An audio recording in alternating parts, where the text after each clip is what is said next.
నమస్తే welcome to జాగోర జాగో జాగోర జాగో కార్యక్రమంలో భాగంగా ఇటు హెచ్ఎం టీవీ యమునా పాఠక్ గారు కూడా సంయుక్తంగా ఆలయాల పరిరక్షణ కోసం అన్యాక్రాంతం అయిపోయినటువంటి భూముల పరిరక్షణ కోసం కృషి చేస్తూనే ఉన్నారు. అందులో భాగంగా ఈ రోజు కూడా ప్రత్యేకించి మురళీ మనోహర స్వామి ఆలయానికి సంబంధించి అంటే హైదరాబాద్ పాత బస్తీలో ఉన్నటువంటి ఈ ఆలయానికి సంబంధించి ఆల్మోస్ట్ 74 ఎకరాలు ఇది ఎవరి చేతుల్లో ఉంది, ఎక్కడికి పోయింది, దాన్ని తిరిగి తీసుకురావడానికి అసలు ఏం చేస్తున్నారు యమునా పాఠక్ గారు అనే విషయాలకు సంబంధించి మనం ఈరోజు జాగోర జాగో కార్యక్రమంలో రౌండ్ టేబుల్ సమావేశాన్ని నిర్వహించాం. సో అందులో భాగంగా మనతో పాటు చాలామంది గెస్టులు జాయిన్ అయ్యారు. వాళ్ళని ముందు పరిచయం చేసుకుందాం. ముందుగా యమునా పాఠక్ గారు విశ్వ హిందూ రక్షా పరిషత్ మహిళా విభాగం జాతీయ అధ్యక్షురాలు. సో నమస్తే మేడం. సో అలాగే గోపాల్ శర్మ గారు హైకోర్టు సీనియర్ అడ్వకేట్. నమస్తే sir, good evening. Retired DSP Chandramouli గారు ప్రత్యేకించి ఎన్కౌంటర్ స్పెషలిస్ట్. నమస్తే సార్. అలాగే ప్రముఖ చరిత్ర పరిశోధకులు మదన్ గుప్తా గారు. నమస్తే సార్, గుడ్ ఈవినింగ్ అందరికీ. సో ముందుగా యమునా పాఠక్ గారు, హెచ్ఎం టీవీ మీ సంయుక్తంగా ఆల్మోస్ట్ 21 ఆలయాలకు సంబంధించి 460 కోట్ల ఆస్తుల్ని కేవలం 6 నెలల్లో మీ కృషి ద్వారా ఆల్మోస్ట్ రాబట్టగలిగారు. ఇటు హెచ్ఎం టీవీ సంయుక్తంగా చేశారు. ఇది చాలా పెద్ద విషయం. ఒక మహిళగా ఉండి ఇన్ని చెయ్యాలి అంటే, ఇంతమందిని గ్యాదర్ చేసి ఇవన్నీ చేయాలంటే చాలా కష్టం. సో ప్రముఖంగా ఈరోజు మనం మాట్లాడుకోబోతుంది మురళీ మనోహర స్వామి ఆలయానికి సంబంధించినటువంటి ఆస్తులకు సంబంధించి 74 ఎకరాలు. సో పాత బస్తీలో ఉన్నటువంటి ఆలయం కొంచెం క్రిటికల్గానే ఉంటుంది. దీనికి సంబంధించి బయటకు తీయాలి అంటే ఆధారాలు ఏం చెప్తారు? అసలు ఇంత ఆస్తుల్ని అన్యాక్రాంతం చేయబడ్డాయి అంటే చిన్న విషయం కాదు. ఏం చెప్తారు అసలు? ముందుగా మన జాగోరే జాగో ప్రేక్షకులందరికీ కూడా నమస్సుమాంజలి. అలాగే ఈ కార్యక్రమానికి మనం అడగగానే తప్పకుండా వాళ్ళ పెద్ద మనసుతో, వాళ్ళ ఆశీస్సులతో ఈ కార్యక్రమానికి మేము తప్పకుండా వస్తాము అని వారి సంపూర్ణ మద్దతు తెలిపిన పెద్దలందరికీ పేరు పేరున కూడా శిరస్సు వంచి పాదాభివందనాలు చేస్తూ, మరి శ్వేత గారు మీరు ఇందాక అడిగినట్టుగా మురళీ మనోహర్ స్వామి ఆలయం గురించి మనం అనేక కథనాలు, ఒకటి కాదు రెండు కాదు, అటు మనం హన్స్ ఇండియా పత్రిక పరంగా కానివ్వండి, లేకపోతే మనం జాగోరి స్టార్ట్ చేశాక కూడా అసలు రెండో ఎపిసోడ్లోనే మనం మురళీ మనోహర్ స్వామి ఆలయము, కాశీబుగ్గ ఆలయం గురించి మనం ప్రస్తావించడం జరిగింది. మురళీ మనోహర్ ఆలయం అని చెప్పగానే అది కేవలం ఒక ఆలయం కాదు, దానికి సంబంధించి అనేక ఉప ఆలయాలు ఉన్నాయి. మరీ ముఖ్యంగా మనం బాగా చాలా విన్న పేరు కాశీబుగ్గ ఆలయం కూడా మనం విన్నాం. సాక్షాత్తు 3వ శతాబ్దం నాటి శివలింగం అక్కడ స్వామివారు ప్రత్యక్షంగా స్వామివారు అక్కడ కొలవై ఉన్నారు. అప్పట్లో చరిత్రకారులు, మన ఆర్కియాలజిస్టులు కూడా చెప్పడం జరిగింది అప్పట్లో శ్వేతనాగులు కూడా ఉండేవండి అని. మనం ఇదే షోలో చాలామంది ప్రముఖుల్ని పిలిచి దాని పట్ల చారిత్రాత్మక ఆధారాలతో సహా ఆ రోజు తాళపత్ర గ్రంథాల్లో ఉన్నవి కూడా మనం చెప్పడం జరిగింది. అంతటి పురాతనమైన ఈ ఆలయానికి సంబంధించి ఉపాలయం అది. కాబట్టి ఇలా ఒకటి కాదు రెండు కాదు, దాదాపు ఒక 4 మండలాలకు సంబంధించి అనేక ఆలయ ఆస్తులు మురళీ మనోహర్ స్వామి ఆలయాలకు సంబంధించింది. మొట్టమొదటిగా మన వక్తలందరికీ కూడా ఒక చిన్న ఓవర్వ్యూ లాగా మనం ఇవ్వాలనుకుంటే 1964 సంవత్సరంలో రాజ్ కుమార్ భరత్లాల్ గారు అని వారు టెంపుల్ ఫౌండర్ ఫ్యామిలీ మెంబర్ వారు ఉన్నప్పుడు ఈ టెంపుల్ ల్యాండ్స్ అంటే మురళీ మనోహర్ స్వామికి సంబంధించిన అన్ని ఆస్తులు కూడా ఈ టెంపుల్ ల్యాండ్స్ని గెజెట్ పబ్లికేషన్ ద్వారా చేస్తూ ఎండోమెంట్స్ రిజిస్ట్రేషన్ చేశారండి. ఇది మొదటిగా జరిగింది. వీరెవరు? సన్ ఆఫ్ రాజా త్రయంబక్ లాల్. చాలా వరకు కూడా ఈ రిజిస్ట్రేషన్స్ ఆ పేర్లు కూడా ఇప్పటికి కూడా మనకి రాజా త్రయంబక్ లాల్ గారి పేరు మీద కూడా ఉండడం మనం చూస్తూ ఉంటాం.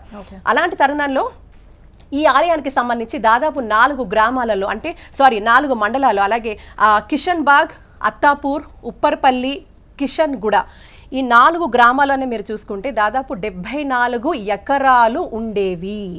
మరి ఇది టెంపుల్ ల్యాండ్స్ గెజెట్ పబ్లికేషన్ ద్వారా కూడా ఎండోమెంట్స్లో చేస్తూ రిజిస్ట్రేషన్ చేసినప్పటికీ వాళ్ళకి దాన్ని మ్యూటేషన్ చేయడానికి, అంటే ఎండోమెంట్ శాఖకి మ్యూటేషన్ వరకు వెళ్ళడానికి ఎంత టైం పట్టింది అంటే 2017 సంవత్సరాల్లో వాళ్ళు దానికి మ్యూటేషన్ చేసే ప్రయత్నం చేశారని మనకు తెలుస్తోంది. అప్పటికే చాలా వరకు కూడా ఒకప్పుడు ఈ ఆలయానికి సంబంధించి కుటుంబ సభ్యులు ఎవరైతే ఉన్నారో కొద్దిగా ఆలయ భూముల్ని అక్కడ కౌలుదారికి ఎవరికైతే ఉన్నారో వాళ్ళకి కొద్దిగా ఈ ల్యాండ్స్ ఇస్తూ వచ్చారు. వాళ్ళు ఇచ్చిన డబ్బులు తీసుకోవడమో ఏదో ద్వారా జరుగుతూ ఉంది. అంతకంటే ఇంపార్టెంట్ విషయం ఏంటంటే, మీరు కొన్ని రిజిస్ట్రేషన్స్లో సాక్షాత్తు ఈ ఆలయానికి సంబంధించిన కుటుంబ సభ్యులు వాళ్ళ స్వహస్తాలతో రిజిస్ట్రేషన్ చేసినట్టుగా కూడా మనకి ఆధారాలు కూడా దొరకడం అక్కడ నుంచే స్టార్ట్. ఎగ్జాక్ట్గా. అండ్ ఒకటి కాదు రెండు కాదు, ఎందుకంటే అప్పట్లో ఈ భూములకు అంత వాల్యూ లేదు కాబట్టి నడిచిపోయింది. కానీ క్రమంగా 1990 తర్వాత నుంచి ఆలయ అంటే భూములకు సంబంధించి ప్రైస్ ఎస్కలేషన్ స్టార్ట్ అవ్వడం, మరి ముఖ్యంగా భాగ్యనగర సమీపంలో ఇవన్నీ మీరు చూస్తుంటే అప్పుడు ఫ్రీగా వచ్చేసిన తర్వాత తీసేసుకున్నారు, డబ్బులు తీసుకున్నారు, ఎటువంటిది లేదు. కానీ కాలక్రమేణా ఇవన్నీ జరగడం చూస్తారు. కేవలం కిషన్ కూడా తీసుకుంటే 11 ఎకరాల్లో సర్వే నెంబర్స్ మనం చూస్తూ ఉంటే ఇది పట్టా ల్యాండ్ అండి. అప్పట్లో అమ్మేశారు. 210, 219, 221, 228, 229 సర్వే నెంబర్లు. అదంతా ఎందుకండి మీకు ఇది ఆల్రెడీ మన స్క్రీన్లో కూడా చూడొచ్చు, మన పీసీఆర్లో చూపిస్తారు. 2009లో ఆర్టీఐ వేస్తే 74 ఎకరాలకు సంబంధించి ఏ గ్రామాల్లో ఎంతెంత అమ్మేసుకున్నారు, ఎంతెంత ఉంది అనేది కూడా చాలా స్పష్టంగా మనకి ఇది జూమ్ చేసి చూపిస్తే ఇవన్నీ కూడా చాలా క్లియర్గా కూడా వీళ్ళకి ఇంత చక్కగా ఉన్నా కూడా దీన్ని క్లెయిమ్ చేసుకోలేని పరిస్థితి. మరి ఇందులో ఎవరెవరు ఉన్నారంటే కూడా అప్పట్లో మీరు చూసుకుంటే మనకు వచ్చిన డాక్యుమెంట్స్ ఎవరెవరు ఎంక్రోచ్ చేశారు ఈ ల్యాండ్ని, ఇవన్నీ కూడా ఈ పేపర్స్ అన్నీ కూడా మన పీసీఆర్లో చూపిస్తారు మనకి. ఇదంతా ఒక ఎత్తు అండి. స్వామివారికి సంబంధించి ఇప్పటి వరకు స్వామివారికి సంబంధించి కిరీటాలు, వజ్రాలు, కెంపులు, బంగారం, వెండి కొన్ని కిలోలు ఉండేవి. మరి ఇవన్నీ కూడా ఎక్కడికి వెళ్ళిపోయా, ఏం వెయ్యాయో ఇంతవరకు ఒక్కసారి కూడా స్వామివారికి సంబంధించిన నగలు, వాటి విలువ అవి ఏది కూడా జరగలేదు ఒక పరిస్థితి. ఇంకొకటి మీరు చూస్తూ ఉంటే కేవలం ఉప్పర్పల్లిలో తీసుకుంటే ఉప్పర్పల్లిలో 105 సర్వే నంబర్లో ఇప్పటికీ కూడా 2 ఎకరాల 7 గుంటలు ఉన్నాయి. దాని ప్రస్తావన డిపార్ట్మెంట్ వారు ఎందుకు దాన్ని ఊసే ఎత్తట్లేదు అనే దాని మీద మనం ప్రస్తావించాల్సిన అవసరం ఉంది. ఓకే, షామీర్పేట్ మళ్ళీ మీరు చూస్తే షామీర్పేట్ అన్నిటికంటే ఇంపార్టెంట్ ఏంటంటే ఈరోజు మురళీ మనోహర్ స్వామి ఆలయానికి సంబంధించి షామీర్పేట్ తుర్కపల్లిలో 104 ఎకరాలు కల్టివేషన్లో ఉందండి. ఇందులో 29 కబ్జాదారులు హాయిగా యథేచ్ఛగా ఈ టెంపుల్ ల్యాండ్ ఎంజాయ్ చేస్తున్నారు. దీనికి సంబంధించి మీకు నేను సర్వే నంబర్లతో సహా చెప్తాను. కలెక్టర్ గారు రిలీజ్ చేసిన ఇనామీ ఫేర్ రిజిస్టర్లో దేవాదాయ భూ ఆస్తులు అని చెప్పబడింది చాలా క్లియర్గా. సర్వే నంబర్లు 461 నుంచి 470, 487 నుంచి 490, an extent of 104 guntas Turkapalli village 104 acres 0.7 guntas Turkapalli village Shamirpet మండలంలో మేడ్చల్ జిల్లాలో ఉంది. మరి దీని గురించి ఎందుకు ప్రస్తావన ఒక్కసారి బయటకు రాలేదనేది మనం ప్రశ్నిస్తున్నాం. మనం ప్రశ్నించడం కాదు, ఈ ఆలయానికి సంబంధించి ట్రస్టీ బోర్డు ఉంది, ట్రస్టీస్ ఉన్నారు.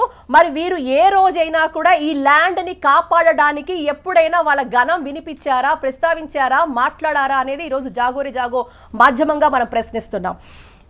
ఓకే, అంటే ఇందులో భాగంగా మీరు ట్రస్టీ బోర్డు సభ్యులతో మాట్లాడారా? ట్రస్టీ బోర్డు సభ్యులందరూ కూడా ఉన్నారు. కాకపోతే మనం ఇంకా ఇక్కడ ఏంటంటే ఈ ప్రస్తావన డిపార్ట్మెంట్ చేయాలి, మనం చేస్తున్నాం. డిపార్ట్మెంట్ చేయాల్సిన పని మనం చేస్తున్నాం.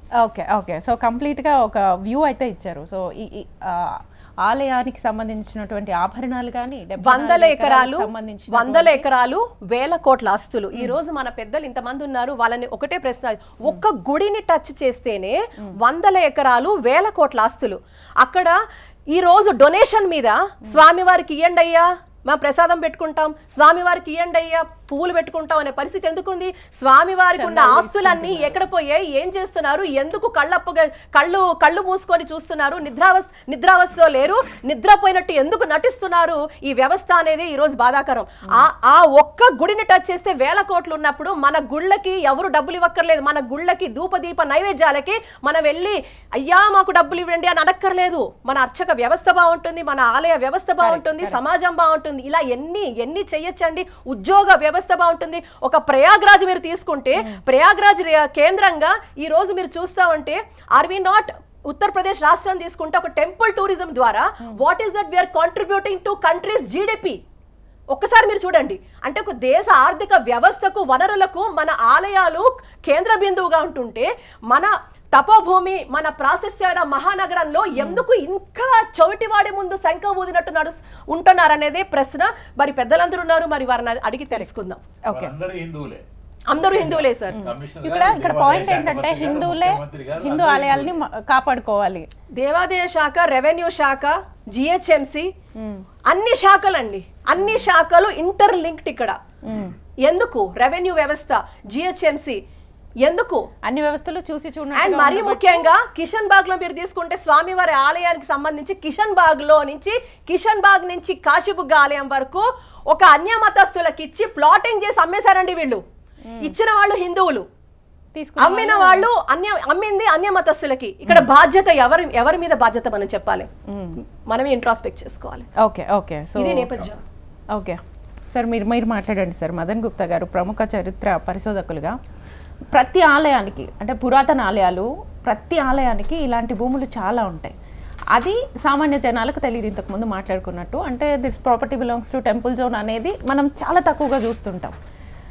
ఏం చెప్తారు అసలు? అమ్మా, మనకు ఒక వ్యవస్థ ఉండేది, ఆ వ్యవస్థను మనం మర్చిపోయాం అసలు. ప్రతి గ్రామానికి ప్రతి గ్రామంలో 3 రకాల భూములు ఉండేవి. ఒకటి గుడిమాన్యం, 2 బడిమాన్యం, 3 గోచర భూములు. ఓకే, గోచర భూములు మాయమైపోయినాయి, బడిమాన్యాలు మాయమైపోయినాయి. ఇప్పుడు అసలు లేవు కదా ఇక్కడ. అసలు మనం ఒక బేసిక్ క్వశ్చన్ని మర్చిపోతున్నాం మనం. ఏమిటంటే ఇది సెక్యులర్ దేశం అని చెప్పి చెప్తుంటారు, కానీ ఆలయాలను మాత్రం ప్రభుత్వం నిర్వహిస్తుంది. ఇది ఎక్కడి వరకు న్యాయం? అండ్ అక్కడ ఉండేటటువంటి ఇప్పుడు ఈ ఆలయానికి ధర్మకర్తలుగా ఎవరైతే నిర్ణయించబడతారో వాళ్ళందరూ పొలిటికల్ బ్యాక్గ్రౌండ్తో వచ్చినటువంటి వారు. వాళ్ళు భోజనం చేయడానికి వచ్చి కూర్చొని అది ఎదురుగా సిద్ధాంతం కనిపిస్తూ ఉంటే భోజనం చేయకుండా ఉంటారా? శుభ్రంగా భోజనం చేస్తున్నారు. వాళ్ళకు దేవుడు దెయ్యం ఇవన్నీ ఏమీ లేవమ్మా. వాళ్ళకి ఆస్తులు కనిపిస్తున్నాయి, భోజనం చేద్దాం అంతే. ఇది మళ్ళా సెక్యులర్ రాజ్యం. అసలు దేవాలయాలు ప్రభుత్వాల చేతుల్లో ఎందుకు ఉండాలా అని ఎవరు ప్రశ్నించడం లేదు ఎందుకు? ముందు లేదా దీన్ని హిందూ రాష్ట్రంగా అన్నా ప్రకటించాలి, లేదా ఆలయాల్ని హిందువులకు అప్పగించండి.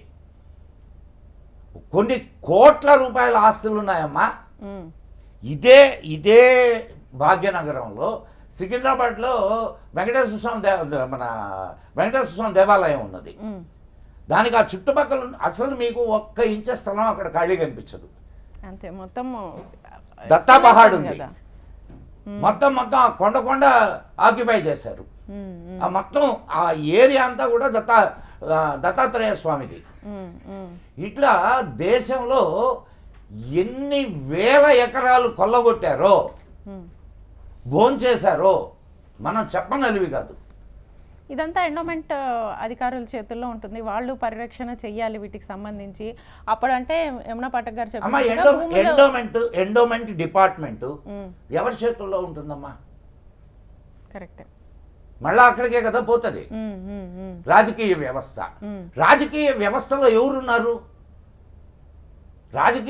మనకి ఏమైనా సేవ చేయడానికి వస్తున్నారా? రాజకీయ వ్యవస్థలో ఉండేటటువంటి వాళ్ళు 100 కోట్లు ఖర్చు పెట్టి ఒక ఎమ్మెల్యే సీటు గెలుస్తున్నాడు అని అంటే వాడు ఏమన్నా రేపు వచ్చి సేవ చేస్తాడా? వాడు ముందు 100 కోట్లు సంపాదించుకోవడానికి చూస్తాడు. కరెక్ట్, అవునా కదమ్మా? మనం ఏమనుకుంటున్నామంటే అసలు ఇప్పుడు మన దౌర్భాగ్యం చూడండి. ఇక్కడ ఏమో హిందువుల ల్యాండ్స్ ఇట్లా మాయమైపోతుంటే అక్కడ వక్ఫ్ బోర్డు ఏలు పెడితే చాలు, దేశ పట్టణంలో ఏలు పెడితే అది వక్ఫ్ బై యూజర్. అందుకే నేను హిందువుల ఆలయాలను హిందువులే కాపాడాలి అని చెప్పేసి చాలా గట్టిగా పోరాడాలి దీనికి సంబంధించి అనేసి. సో మీలాంటి పెద్దవాళ్ళందరి సమక్షంలో మాట్లాడుతున్నది ఎందుకంటే ఇంకా చాలా మంది ముందుకు వస్తారు, ఆలయాల భూములు పరిరక్షించాలి, మన భూముల్ని మనమే కాపాడుకోవాలి అనే దీంతో ముందుకు వస్తారు. సో దీనికి సంబంధించి అసలు చట్టం న్యాయం ఏం చెప్తుంది అనేది తెలుసుకుందాం. సో ముందుగా రిటైర్డ్ డిఎస్పీ చంద్రమౌళి గారు, సరే చట్టం అసలు ఏం చెప్తుంది? ఎందుకంటే భూములకు సంబంధించి కేసు పెడితే అది ఎంఆర్ఓ పరిధిలో ఉంటుంది, మేము కేసు తీసుకోలేము. అంటే ఈ ఒక్క దేవాలయం గురించి నాకు తెలియదు, కానీ ఇటువంటి సబ్జెక్టులు నేను రాయలసీమలో పూజ్యశ్రీ శంకరాచార్య పుష్పగిరి శంకరాచార్య భూములు 1000 కొద్ది ఎకరాలు, అంటే రాయలవారు ఇచ్చినాయి, చోళరాజులు ఇచ్చినాయి, అవన్నీ ఉన్నాయి. అవన్నీ అన్యాక్రాంతం అయితే మేము దాన్ని డీల్ చేయడానికి అరవిందరావు గారు నాకు అప్పచెప్పినారు, నాకు జీపీఐ ఇచ్చినారు. నేను గెలుస్తున్నాను, కొట్లాడుతున్నాను, గెలుస్తున్నాను. దాదాపు 7 సంవత్సరాల నుంచి Very nice, దాదాపు వారానికి 2 సార్లు 3 సార్లు హైకోర్టుకి వెళ్తాను, రైతులతో కొట్లాడతాను. ఎవరితో ఇబ్బంది ఉండదు. అక్కడ ఉండే లీడర్లు, నాయకులు. Correct. మీకు తెలుసా, ఇప్పుడు మేడం చెప్పిన దాన్ని బట్టి, ఆయన చెప్పిన దాన్ని బట్టి ఎప్పుడో ముస్లిం రాజులు లేకపోతే అంతకుముందు ఉన్న హిందూ రాజులు ఇచ్చిన భూములను ఈ స్వాతంత్రం వచ్చినాక మింగింద ఎవరా అంటే మన హిందువులు కదండి. మన దేవుళ్ళ మీద మనకే గౌరవం, భక్తి లేదు. మాట్లాడతాం, ఓట్ల కొరకు అన్ని చేస్తారు. అవును అవును అవును ఇప్పుడు అన్యాక్రాంతమైన అన్ని ఎప్పుడండి? 47 తర్వాతనే. అవును. ఇంకా అంటే దేవుడు చూడు కదా, ఏమన్నాడు కదా, కాబట్టి చెయ్యొచ్చు. కానీ ఇంట్లో మనకంటే ముందే మొక్కుతారు, శాలువాలు కప్పుకుంటారు, ఎవరన్నా వస్తే ప్రసాదాలు పెడతారు, అన్ని చేస్తారు. వాళ్ళకి రిజర్వేషన్లు కావాలి, క్యూలు కావాలి, సుప్రభాత పూజలు కావాలి, అన్నీ కావాలి. ఇవన్నీ ఎందుకు కొరకు అంటే ఓట్ల కొరకు. నేను ఖచ్చితంగా చెప్తాను. నేను చేసింది డీల్ ఎట్లుందంటే, ఒకటి 1800 ఎకరాలు 1793లో అప్పటి వినుకొండ రాజావారు మాకు పత్రిక రాసి ఇచ్చినారు. ఇది 1793 13వ శాలివాహన శకంది ఇది. Okay okay. అంటే స్వచ్ఛమైన పత్రిక ఆఫీసులో ఉంటుంది. దాన్ని బ్రిటిష్ వాళ్ళు గౌరవించినారు. హిందువులు ఉంటే ఇవ్వకపోదురేమో కానీ అప్పుడుండే టేలర్ గారు, మద్రాస్ గవర్నర్ గారు మాకు 1861లో పట్టా ఇచ్చినారు. అప్పట్లో అప్పుడు 1800 భూమికి వాల్యూ కాదమ్మా, భూమే అప్పుడుండే డబ్బుల బట్టి అది బట్టి అప్పుడు డబ్బుల చలామణి తక్కువ కాబట్టి భూమి విలువ ఇంకా ఎక్కువ ఉండేది. ఎంత భూమి అంటే అంత రాజులు అనేవారు, మహారాజులు అనేవారు, జాగీర్దారులు అనేవారు, జమీందారులు అనేవారు. కానీ అయినా వాళ్ళు హిందూ మతం మీద గౌరవం కొద్దీ 1857లో సిపాయిల పితూరి తర్వాత 1861లో బ్రిటిష్ రాణి ఇండియా పాలన మొత్తం తీసుకున్నది ఈస్ట్ ఇండియా కంపెనీ నుంచి. అప్పుడు విక్టోరియా మహారాణి వచ్చింది. అప్పుడే మొత్తం రైలు రావడం, ఇది రావడం అంతా డెవలప్మెంట్ అయింది. అప్పుడు వారు మాకు పట్టాలు ఇచ్చినారు, సంవత్సరానికి కొన్ని పైసలు కట్టమనే. ఇది అందరూ చూడవచ్చు. ఆయన స్వాతంత్రం వచ్చే ముందు, స్వాతంత్రం రాకముందు కబ్జాలు మొదలైనాయి.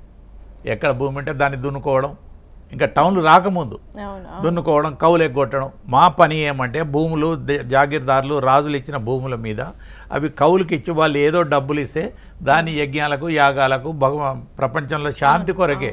లేకపోతే ఈ సన్యాసి మహారాజులు ఏం చేస్తారమ్మా, డబ్బులు వాళ్ళకు సొంతానికి వాడుకోరు కదా. ఇదంతా మతానికి, మతం ప్రభావానికే వాడతారు. అయినా కూడా దాన్ని కబ్జా చేసింది 99% హిందువులే. సో ఇది ఇచ్చినాక నేనేం చేసినానంటే, ఇలాగే ఆర్టీఐలు ఇస్తే రాయలేదు, ఇది రాయలేదు, దాని మీద అన్ని లీగల్ కేసులు వేసినాను, తిరుగుతున్నాను. దీని తర్వాత మేము హైకోర్టులో అప్పుడు కమిషనర్ గారు మాదే కాకుండా హాతీరామ్ మఠం కానీ తర్వాత ఇంకేదేదో ఉన్న మఠాలన్నీ అమ్ముకోవడానికి, కబ్జాలకు కొంచెం అది ఇచ్చినారు. మీకు ఒకటి గమనించండి, ఎండోమెంట్ కమిషనర్ చాలా ఇంపార్టెంట్ పోస్టు. స్వాతంత్రం వచ్చిన కొత్తల్లో ముఖ్య కార్యదర్శి అంటే ప్రిన్సిపల్ సెక్రటరీ ర్యాంక్ ఉన్న వాళ్ళని వేసి డైరెక్ట్ ఐఏఎస్ వాళ్ళని వేసే వాళ్ళు కమిషనర్లుగా. ఇప్పుడు ఎవరిని వేస్తున్నారో వాళ్ళకి తెలియదు. నేను మాట్లాడడం తప్పు అది. సో ఏది జరిగినా వీళ్ళు కళ్ళు మూసుకొని భజన చేస్తున్నారు. మరి దాంట్లోనే పుణ్యం ఉందనుకుంటున్నారో ఏమో. ఏది జరిగినా మాకు తెలియదు అంటారు. సో మేమేం చేసినామంటే దీన్ని బట్టి 2007లో ఇది ఎండోమెంట్ మాది 1888లో మాది ఎండోమెంట్ అయింది. భారతదేశంలో ఎండోమెంట్ లాస్ కానీ ఫారెస్ట్ లాస్ కానీ బలంగా ఉన్నాయి.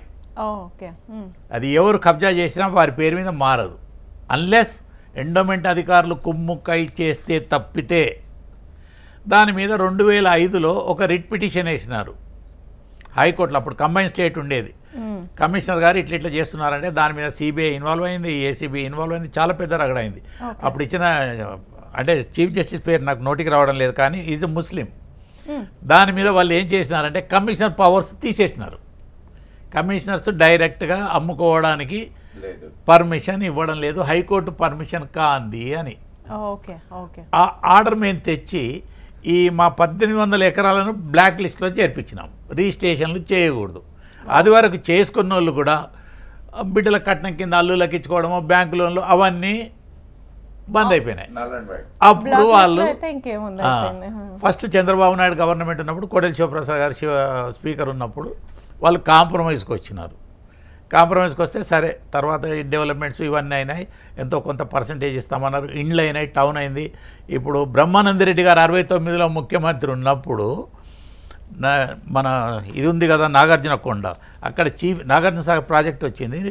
చీఫ్ ఇంజనీర్ ఆఫీస్ నాగార్జున సాగర్లో ఉంటే ఈయన సూపరింటెండింగ్ ఇంజనీర్ ఆఫీస్ ఆయన ల్యాండ్లో పెట్టి 54 ఎకరాలు బిల్డింగ్ కట్టేసినాడు. 500 మంది ఎంప్లాయీస్ వాళ్ళ తరఫున అంత కబ్జాలు అయిపోయింది. పోనీ అదన్నా తీసినాడా, ఆయనన్నా ఇచ్చినాడా, ఇయ్యలేదు. వాళ్ళు ఇచ్చినామన్నారు, ఇది ఇచ్చినామన్నారు. నేను ఆర్టీఏలో ఒక 100, 200, ఒక 5,000 దాకా పెట్టుంటారు. పెడితే వాళ్ళు ఎవరు మాకు డబ్బులు ఇవ్వలేదు. దాని మీద హైకోర్టులో సూట్లు. ఎవరైనా జడ్జిలు బాగా న్యాయం మాట్లాడతారు. ఒక చిన్న విషయం చెప్తా.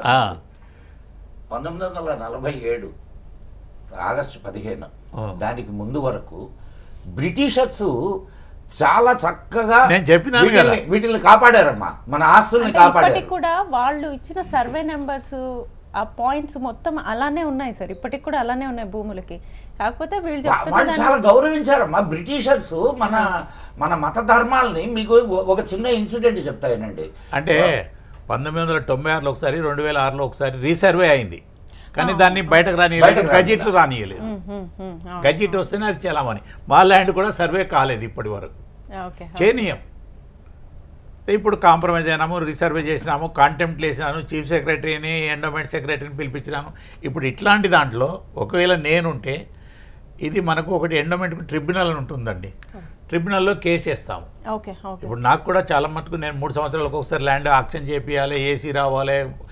మా ఉన్నాయన్నీ నందిగామ నుంచి తిరుపతి దాకా ల్యాండ్స్, గుంటూరు, ప్రకాశం, కృష్ణాలు తక్కువ ఉన్నాయి.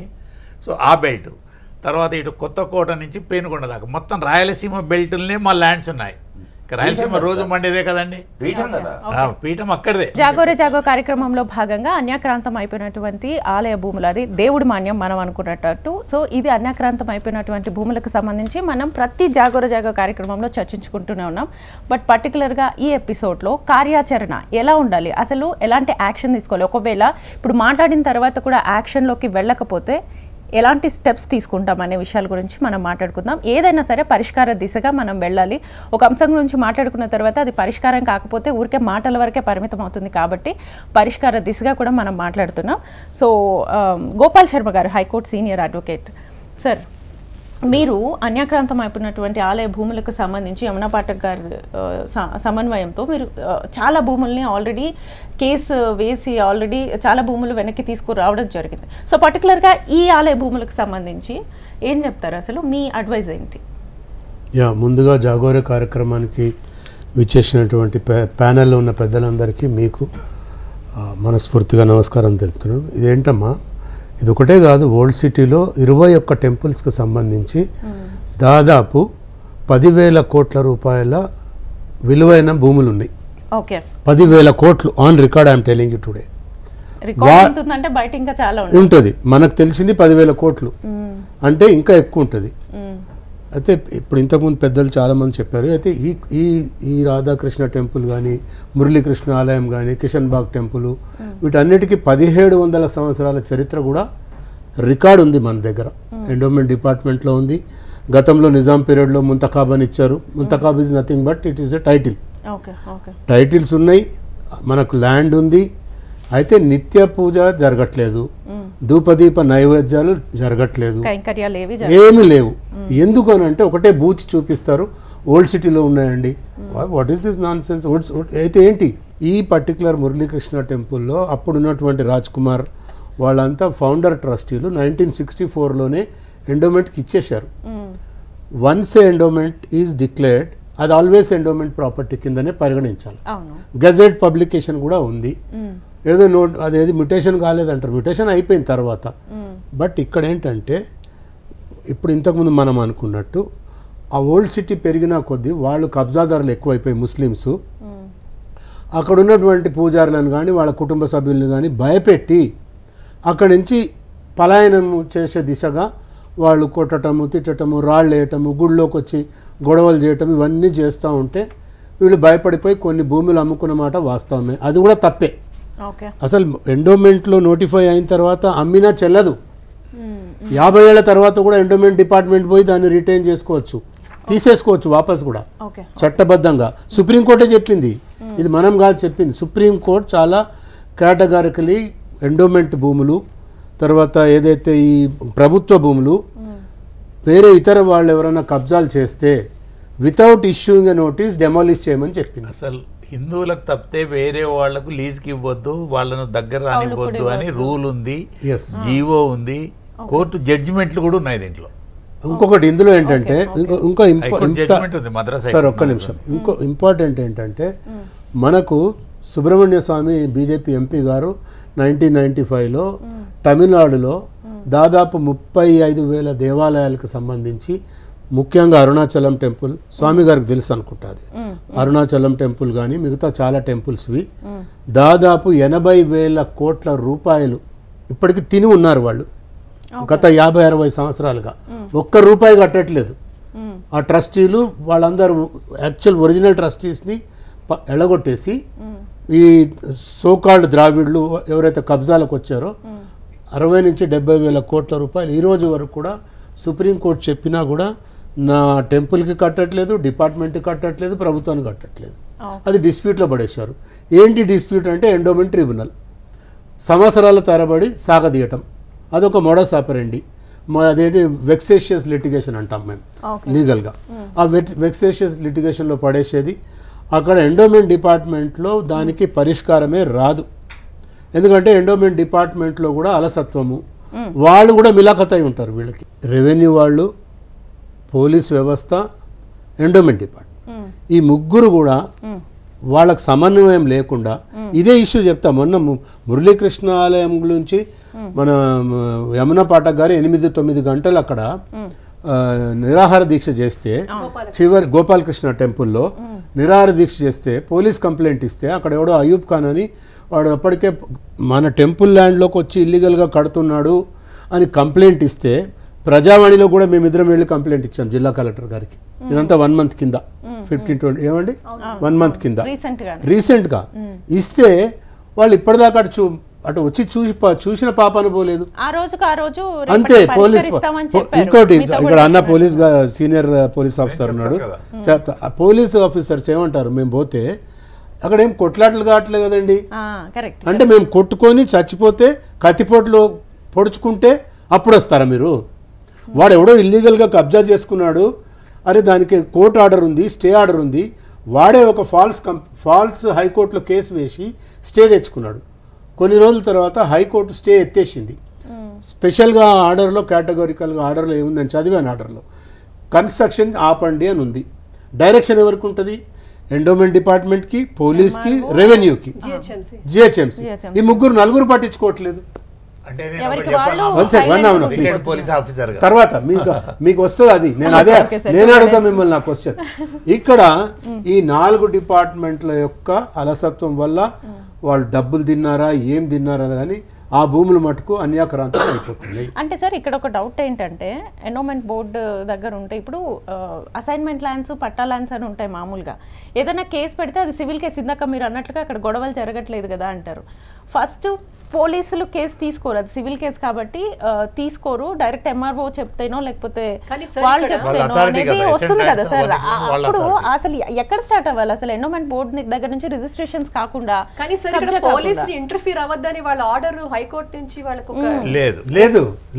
ఇందులో వాడు తెచ్చుకున్నది తర్వాత స్టే వేకేట్ అయింది, అది నేను చదివాను. నాట్ టు ఇంటర్ఫియర్ వాళ్ళు మిస్రిప్రజెంట్ చేశారు ఈ పర్టికులర్ కేసులో. ముస్లిమ్స్ హైకోర్టుని మిస్రిప్రజెంట్ చేసి ఒక స్టే తెచ్చుకున్నారు, police not to interfere, it is a civil matter అని. తర్వాత హైకోర్టు స్టే ఎత్తేసింది. ఇందులో లేదు, స్టే లేదు. వీళ్ళు పోలీసు వాళ్ళు ఏమంటారు, అదొకటే పట్టుకుంటారు, పాత స్టోరీ. స్టే ఎత్తేసి చూపించారు. సార్ ఇప్పుడు హైకోర్టుని మిస్రిప్రజెంట్ చేస్తూ వీళ్ళు పెట్టినా కూడా వీళ్ళ మీద మళ్ళీ వీళ్ళకి ఏమైనా శిక్షా రూలా, వీళ్ళకి ఏమైనా ఉంటుంది అట్లా? జడ్జిమెంట్ బట్టి ఉంటుంది కానీ ఆయన కూడా న్యాయాధిపతికి చాలా ధర్మం అంటే భయం. ఎవరికి అట్లా శిక్ష లేరు, వాళ్ళు కేసులు సాగదీసి కొట్టేస్తారు. న్యాయాలు జరుగుతాయండి. అదే. సో ప్రతి స్టెప్ లోనూ అలసత్వం, నిర్లక్ష్యం కనిపిస్తుంది. అది హిందూ దేశం కాదమ్మా, అవినీతి. అది ఇంకా నెక్స్ట్ అవినీతి ద్వారా వచ్చినటువంటి అలసత్వము హిందూ దేశంలో హిందువులకు జరిగేది. అది ఇప్పుడు సుప్రీంకోర్టులో హిందువులు ఏదైనా కేసు తీసుకెళ్తే హైకోర్టుకు బొమ్మని అంటారు, అదే ముస్లింస్ ఏదైనా కేసు తీసుకెళ్తే రండి అంటారు. లాస్ట్ ఇయర్ శ్రీశైలంలో అన్ని దుకాణాలు ఖాళీ చేయించినట్టు వేరే మతం వాళ్ళు ఉన్నాయి, ఖాళీ చేయించినారు. హైకోర్టు రాటిఫై చేసింది, దాని మీద సుప్రీంకోర్టు స్టే ఇచ్చింది. ఇక్కడ ఏమైందంటే ఒకప్పుడు జస్ట్ మొన్నే మనం శంకర జయంతి చేసుకున్నాం. ఇక్కడ ఏంటంటే ఆ రోజు ధర్మం అనేక విధాలుగా ధర్మం విచ్ఛిన్నమైపోతుంది అనగానే ఆ రోజు గురువులు దేశం అంతటా అఖండ భారతం అంతా కూడా వారు పాదయాత్ర చేశారు. చేసి అనేక పీఠాలు వారు పెట్టడం జరిగింది. మళ్ళీ కూడా జాగృతం చేస్తూ హిందూ సమాజాన్ని జాగృతం చేస్తూ నిలబెట్టిన పరిస్థితి మనం చూస్తా ఉన్నాం. ఇప్పుడు ఇందాక సార్ అన్నట్టుగా ఈ రోజుగా ఇక్కడ ఏంటంటే ఈ రోజు మనకు కావాల్సింది ఏంటంటే కూడా మరి ఇప్పుడు ఇందాక అన్నట్టు మనకు ఆధ్యాత్మికవేత్తలు ఉన్నారు, పీఠాధిపతులు ఉన్నారు. నేనేమంటానంటే ఈ రోజు ఒక ఆ డేంజర్ జోన్ అని అంటారా, ఎందుకంటే ఎందుకు అనిపిస్తుంది అంటే ఇక్కడ ఇప్పటి వరకు కూడా మన ఈ కార్యక్రమంలో ఎక్కడ కూడా ఎవరిని మనం దూషించలే, మనం వాస్తవాలని చాలా ప్రాక్టికల్గా ముందుకు తీసుకొస్తూ పెట్టడం జరిగింది. విత్ ఆధారాలతో చూపిస్తూ ఉన్నాం. ఇప్పుడు ఇదే ఆలయం తీసుకుంటే మురళీ మనోహర స్వామి ఆలయం అనేది ఎక్కడో లేదు, ఇక్కడ దగ్గర, ఇక్కడ నుంచి 10 కిలోమీటర్లు ఉంటుంది. ఒక కిషన్ బాగ్లో అత్యంత సుందరమైన మనోహరుడైన ఆ స్వామి వారిని చూస్తే తరిస్తాం.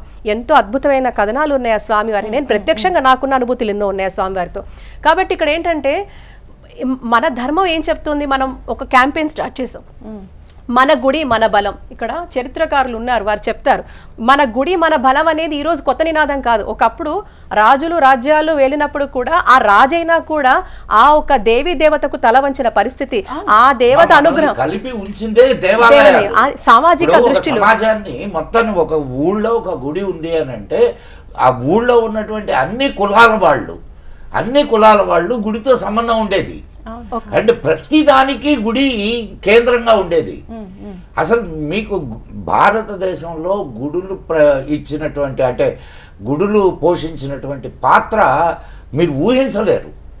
సో అలాంటి పాత్ర ఉన్న ఆ గుడులు ఎందుకు, అది కేవలం ఒక ఆధ్యాత్మిక కేంద్రమే కాదు, మనకి సమాజంలో మనందరినీ కలిపిన క్షేత్రాలు. ఒకటి కాదు, రెండు కాదు, అగ్రికల్చర్ కావచ్చు, అక్కడ మీకు ఏదైనా కూడా ఆ రోజుల్లో విద్యాభ్యాసం దగ్గర నుంచి ప్రతి ఒక్క ఏ శుభకార్యమైనా, ఏదైనా బాధ వచ్చినా, కష్టం వచ్చినా, నష్టం వచ్చినా గుడి నుంచే స్టార్ట్ అయ్యేది. ఆకలితో ఎవరు ఉండేవారు కాదు, నిత్య అన్న ప్రసాదాలు జరిగేవి స్వామి. అంటే ఒక్కటి కాదు, రెండు కాదు, సమాజంలో అందరూ కూడా నువ్వు ఎంతటి వాడివైనా కూడా నీ శిరస్సు వంచి స్వామి వారికి నువ్వు దాసోహం అనాల్సిందే అనే ఒక ప్రక్రియ. ఇక్కడ అందరూ సమానమే, భగవంతుడి ముందు అందరూ సమదృష్టితో చూడాల్సిన పరిస్థితి నుంచి మన గుడి మన బలంగా అప్పట్లో ఉండింది.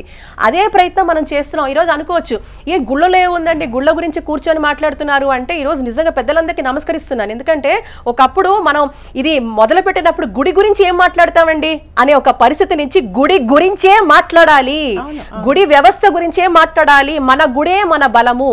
ఇక్కడ ఏంటంటే ఈరోజు సెక్యులర్ స్పిరిట్ అంటున్నారు, టాలరెన్స్ అంటున్నారు. హిందువులకు అది కొత్త కాదండి, ఎందుకంటే అందరినీ హక్కున చేర్చుకునే ఈ ప్రపంచం అంతా ఒక వసుదైక కుటుంబం అని చెప్పింది ఎవరు? ప్రేమతో వెళ్తున్నారు, వసుదైక కుటుంబం అని చాటి చెప్పిందే మనం. కాబట్టి ఇక్కడ విధ్వంసాలు దమనకాండలు జరిగినప్పటికీ మనం ఎక్కడికి వెళ్ళిన చరిత్ర పుటమి చూస్తే మనం ఎక్కడికి వెళ్ళి ఏ విధ్వంసాలు చేయలేదు. ఒకటి మాత్రం నిజం, మనం పాముకు పాలు పోయినగలము, సర్పయాగము చేయగలం. ఆ విషయాన్ని మనం మర్చిపోకూడదు. ఈ రోజు ఇక్కడ మీరు చూస్తుంటే ఈ ఆలయానికి సంబంధించి ఇన్ని ఆధారాలతో ప్రతిరోజు ఒక షో చేస్తున్నా, ఒక టీవీ షో చేస్తున్నామంటే ఇదేదో కావాలంగా ఒక గంటన్నర సేపు ఇంతమంది పెద్దవాళ్ళు వచ్చారు, మాట్లాడారు, వెళ్ళిపోయారు కాదండి. ఈ రోజు చూస్తున్న చైతన్యం ఎవరి నుంచి రావాలి అనేదే మన ప్రశ్న. జాగో రే జాగో, ఎక్కడి నుంచి జాగో? అధికారుల్లో జాగృతం కావాలి. ఎంతమంది హిందూ ఆఫీసర్లు ఉన్నారు? ఇప్పుడు మనం అన్యమతస్థులకు సంబంధించి చాలా పాజిటివ్గా మనం మాట్లాడినా కూడా వాళ్ళు చక్కగా అందులో ఎవరున్నా, ఏ స్థాయి ఆఫీసర్ ఉన్నా, ఎవరున్నా, ప్రజాప్రతినిధి ఉన్నా, పార్టీలకు అతీతంగా మత ప్రాతిపాదికనే పనిచేస్తున్నారు. ఓకేనా? మరి ఇక్కడ హిందువులు ఎందుకు నిశ్శబ్దంగా ఉంటున్నారు?